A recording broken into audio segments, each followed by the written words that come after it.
সবাই তো হাত তুলে বলুন, হরে কৃষ্ণ হরে কৃষ্ণ।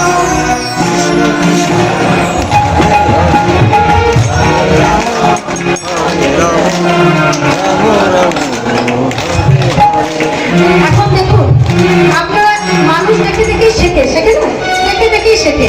এখন আপনারা আস্তে আস্তে গাইছেন, এখন আমিও যদি ঠিক এমন ভাবে দাঁড়িয়ে দাঁড়িয়ে বলি হরে কৃষ্ণ, দেখবেন আপনারা টাকা দেবেন আমাকে? বলবে কীর্তনী আপনি নাচেন নাই, কিছু করে গান নাই, কি করে টাকা দেবো? যত্ন আমাকে টাকা দিয়ে এনেছে বলে আপনারা খাটাবেন আর আপনারা নিজেরা খাটবেন না, এত টাকা আমি নেই। আমিও মাঝে মাঝে ছাপিয়ে দেবো। জয় জয় সবাই বলবেন, জয় বলাই বলবেন হরে কৃষ্ণ হরে কৃষ্ণ হরে হরে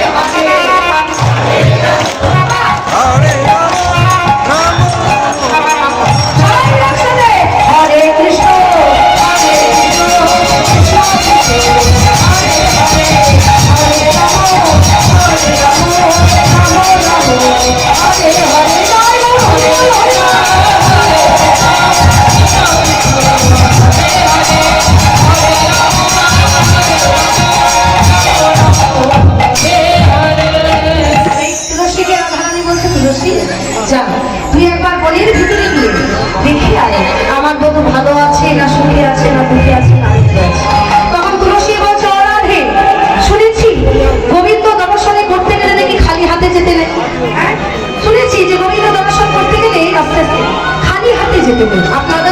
দরকার।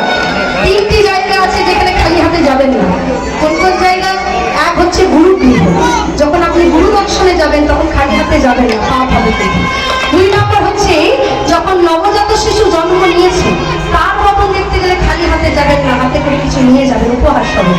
আর তিন নম্বর হচ্ছে যেখানে হরিনাম সংকীর্তন হয় সেখানে খালি হাতে যেতে নাই, গোবিন্দ সেবা দেওয়ার জন্য দান দক্ষিণে দিয়ে তাতে মন্দিরে হোক আর নবীটিকে হোক এবং গোবিন্দ চরণেই হোক। এখন এখন রাধারানী বলছে তুলসী তুই যা।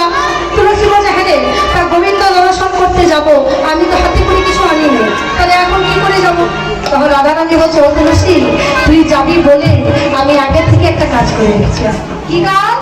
না আমি আমার বধূর জন্য সুন্দর করে বিনা সুতার মালা কেটে রেখেছি, সুন্দর করে মালা কেটে রেখেছি। আর আমার গোবিন্দ যেটা সেবা পেতে ভালোবাসে একটা কর্পূর তাম্বুল সাজিয়ে রেখেছি। কর্পূর তাম্বুল মানে হচ্ছে পান। আপনাদের কাছে আছে পান? একটা দেন, তাড়াতাড়ি করে গুছিয়ে দেন। তাহলে বলছে আমি মালা কেটে রেখেছি আর পান সাজিয়ে রেখেছি কর্পূর দিয়ে। তুই গিয়ে মন দিয়ে শুনবে, তুলসী তুই গিয়ে আগে আমার বধূর গলায় মালাটা পরাবে। পরানো হয়ে গেল, এবার কর্পূর তাম্বুলটা সেবা দিবি। সেবা দেওয়া হলো। তারপর তারপর কি করবি জানি? যখন তুই গল্প করার পর ফেরত আসবি তখন কৃপা করবি, দয়া করে গোবিন্দের গলা থেকে মালাটা আবার খুলে নিয়ে আসি। খুলে নিয়ে আসবি। তুলসী বলছে বাবা বাবা এ আবার কেমন সেবা রাধি? তুই মালা কেটেছিস গোবিন্দের গলায় পরানোর জন্য, আর তুই মালা কেটেছিস গোবিন্দের গলায় পরানোর জন্য, আবার মালাটা আবার ফেরত আনতে কেন বলছিস?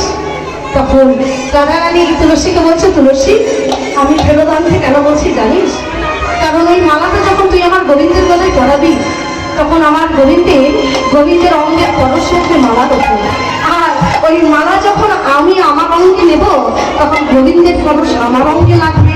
তাহলে ওই জন্যই আমি প্রসাদী যুক্ত মালাটা তোকে আনতে বলছি। যা যা সখী এই মালাটা তুই আমার প্রসাদী করে নিয়ে যা। তাই তুলসী রাধারানীর কথা অনুসরণ করি, রাধারানীর চরণে প্রণাম জানিয়ে তুলসী চলে যাচ্ছে। কেমন করে? শুনিয়া তুলসী মনেতে হরষে, শুনিয়া তুলসী মনেতে হরষে, চলিল রায়ের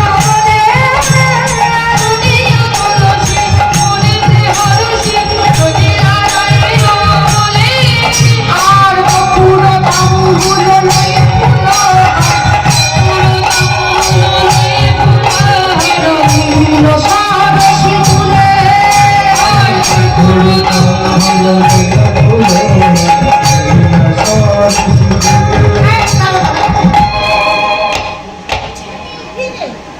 যেতে বললাম নাচতে নাচতে যাচ্ছিস কেন রে তুলসী? তোকে যেতে বললাম তুই নাচতে নাচতে চলে যাচ্ছিস। ও বাবা আপনারা ভয় পাবেন, ওদেরকে বলছি।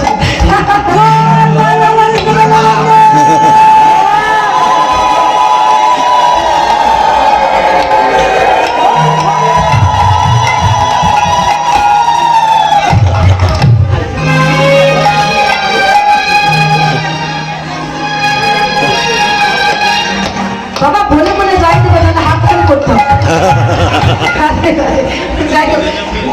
এবার হচ্ছে শোনো, এই তুলসী তোকে যেতে বললাম আমার নাচতে নাচতে যাচ্ছিস, শুনে রাখ যখন তখন গেলে আমার গোবিন্দ দর্শন হয় না। গোবিন্দ দর্শন করতে গেলে সময় বুঝে যেতে হয়। সময় অবুঝিয়া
তুলসীকে বলছে, ও তুলসী, যখন তখন গেলে আমার গোবিন্দ দর্শন হয় না। হয় বাবা, আপনারা বলুন। আসলে সবকিছুরই একটা সময় থাকে, সময় থাকে না? আমরা যখন শৈশবকালে থাকি তখন মনে করি বৃদ্ধ হয়ে তারপর হরিনাম করবো। যখন বৃদ্ধ হয়ে যায় তাও মানুষের কোনো কিন্তু জ্ঞান আসে না। হ্যাঁ, ভগবান বলল যে তোদের সময় যে চলে যাচ্ছে তার জন্য কিছু আমি সিগন্যাল তোদেরকে দিই। কেমন সিগন্যাল দিই? যে তোদের যে যাওয়ার সময় হয়েছে তার জন্য তোদের চুলগুলো ধীরে ধীরে সাদা হয়ে হয় না? চুল ধীরে ধীরে চুল সাদা হবে, এবার ধীরে ধীরে দাঁতগুলো ভেঙে যাবে। কিন্তু মানুষ এত চালাক, ভগবান বলছে আমি তোদের চুল পাকিয়ে তোদেরকে ভাবাচ্ছি যে তোর যাওয়ার সময় হয়েছে, তুই এবার হরিনাম কর। আর মানুষ এত চালাক, গোদরেজ কালার দিয়ে চুলটাকে কালার মেরে নিচ্ছে। ভগবান সিগন্যাল দিচ্ছে যে তোর যাওয়ার সময় এসেছে, মানুষ বলছে ওরে ভগবান দাদা আমি এই চুলটা কালো করে দিলাম। দাঁত করে যাচ্ছে তো দাঁত বাঁধিয়ে নিচ্ছে। হরি বল হরি বল। তাহলে বলছে শোনো, যাওয়ার সময় দেখবেন মায়েরা, কলিকালে এখনকার অনেক সুবিধা। একটা মানুষ, একটা নারী যদি গর্ভবতী হয়, ওই নারীর সন্তান কবে কোন দিন কোন সময়ে জন্ম নেবে এখনকার ডাক্তারে কিন্তু লিখে দেয়। লিখে দেয় না? এখনকার ডাক্তার কিন্তু লিখে দেয় যে আপনার সন্তান কবে কোন দিনে জন্ম নেবে। তাহলে হে ডাক্তার, আসার সময় তো তুমি ভালোই লিখে দিলে, পাশে যদি আমার যাওয়ার সময়টাও লিখে দাও, তাহলে যাবার আগে আমি প্রাণ ধরে তোমার মহিমা করবো। আসার সময় সবাই বলে দেয়, কিন্তু যাবার সময়টা কোনো কেউ বলে দিতে পারে না। এই যাবার সময় একজনকারই হাতে, যার নাম হচ্ছে পরম দয়াল। তাছাড়া আমরা কবে কোন দিকে কোন সময় চলে যাব এটা কিন্তু কেউ বলতে পারে না। তাহলে বাবা, সময় থাকতে হরি বলতে হবে, সময় চলে গেলেই সেদিন আর হরি বলার আর সুযোগ পাবেন না। এই কথাটাই একটা সাধুগণ বলেছিল যে খাইতে শুইতে যথা তথা নাম লয়, দেশ কাল নিয়ম নাহি, নামের সর্বসিদ্ধি লাভ হয়। মানে হরিনাম করবার জন্য কোনো সময় লাগে না, কোনো স্থান লাগে না, কোনো তাৎপর্য দরকার নেই। হরিনাম সদা সর্বদা গাইতে পারো, কোনো সূচি অসুচির কোনো ভেদ নাই। রাধারানী তুলসীকে মালা দিল এক হাতেই, কর্পূর তাম্র। এবার রাধারানীর কথা মতো তুলসী ছুটতে ছুটতে চলে যাচ্ছে। এবার বনে গিয়ে ডাক দিচ্ছে, মধু দেখা দাও, মধু দেখা দাও। গোবিন্দ মনে মনে ভাবছে, তুলসী তুমি তো এলেই মাত্র, আর এখনই যদি দেখা দাও বলো, তুমি কি জানো না যে নিজেকে যতক্ষণ গোবিন্দ নামে সমর্পিত করে দেওয়া না হয় ততক্ষণ গোবিন্দ কাউকে সাড়া দেয় না। গোবিন্দকে ডাকতে গেলে, গোবিন্দের সাড়া পেতে গেলে নিজেকে সমর্পিত করে দিতে হবে গোবিন্দ চরণে। কিন্তু কি করে সমর্পিত করবো বলুন? আসলে বাবা, আপনারা তো অনেক বয়স্ক ভক্তরা বসে আছেন, আপনাদেরকে দেখেই কথাটা আমি বলছি। আসলে আগেকার দিনে মানুষ নামের মাহাত্ম্য বুঝত, কিন্তু এখন কলিকালের মানুষ নামটাকে এমন ব্যবহার করছে যে মানুষ নামটাকে ছেড়ে ফেলা ভাবে। কীর্তন শুনতে আসবে, ঘরে কোনোদিন মালা জপ করে না, আর কীর্তন শুনতে আসবে বলে তিলক করে সুন্দর মালা জপটা হাতে করে আনে। যে পাঁচটা লোক দেখুক যে আমি মালা জপ করি, পাঁচটা লোককে তো দেখাতে হবে যে আমি তিলক করে মালা করি। সারা জীবন চায়ের দোকানে বিড়ি খায়, আর ওই আসলে বসে ওই জানেই একটা অপর্ণ করছে। এমন অনেক মানুষ আমার পরিবারে, এমন অনেক মানুষ আছে না যারা সারাদিন মালা জপ করে না, টিভিতে সিরিয়াল হয় তখন মালা জপটা নিয়ে বসে, বলে এই হলো সুযোগ, টিভি সিরিয়াল দেখাবে মালা জপ।